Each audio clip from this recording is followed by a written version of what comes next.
Ceann gona chéadrúdaí chuid meisteach bhí me gobar in 1967 fáric go cúnaire mar chomóra an 1968 lechéad bliain a bháis agus chuid me an leabhar eistí fáric í chúnaire isteach go mórtas go híor próis agus taid agus mar sin agus dyrtí bhí aningtas ar lurfáid men letir géintachtam gur 205 punt agus bhóra méide 205 punt an 1968 agus eisteach go leor bhí Máire na súil le siobháin chéad na clunne ein bar a dheartha tá póstaí héin agus chláánna runis agus bhí muide tóigeil an tíise agus siide a chuir an díon ar teach cheanna sé na sclátaí agus níor chef hósta agus bhí maidan se. Go mé sé an Oireachtas ar dús ceapman 1962 me héin agus Carolam áran tá sí chuníirge thuúis mar níorna agus dagmuid gaile mit san olscoil an nám agus dagmuid gaile agus hímuid amach muid le clí go brach mar thug sé ceapan ceirú chuúir an tíir an laibhí seanmhaíon agus thug sé anchuid ama áint le clíar raint agus chomuid an Oireachtas dechan ár bhéire a bhí se agus bhí an chéala agus an sprí agus an íon ar fad. Ceapan go bin am chéad Oireachtas.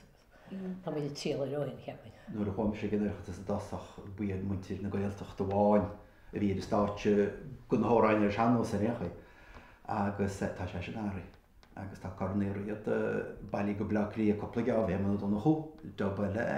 mar an níostí dena mar deartha mar chletí fad ó dúrúlam haine nach bhéta ní airí min teangálam ach nach bhéta an seanó siúráilteolalam agus tá sé sin crohín sé golún bheith gáhlóin gur féidir éon agus tarú smútán a gúid sé méaltaí chomór sin. Mar ní bhí chun neidir na go lán na 60 seachtóidí go siúráilte mar deartha bíon suas nás le de míle duine láthir ag an Oireachtas am léanana. Sta go féile an óige inise chuid bhá fádóidirinn dar ide ba féile go hand go héilúí le clia go háid agus sin áth mór an na seachtadí seanhha gurí le clia bheith siad san láidir an agus spiltain óga bhí an tamra sa muide gan an agus dar ide is le stohí púlan dé an nuas ar an dín ógus dar ide féile an ógin is agus sin chorad búd féile goilech mar sin ar fáil gan dín óga agus na chun dé mar se bhóg. Is cuide ó chuin héin mar phobal na Gaeilge go náisiúnta as áite chuid ifriúil ar fud na tíre go deag mu le chéile ar bhún persanta le cardis persanta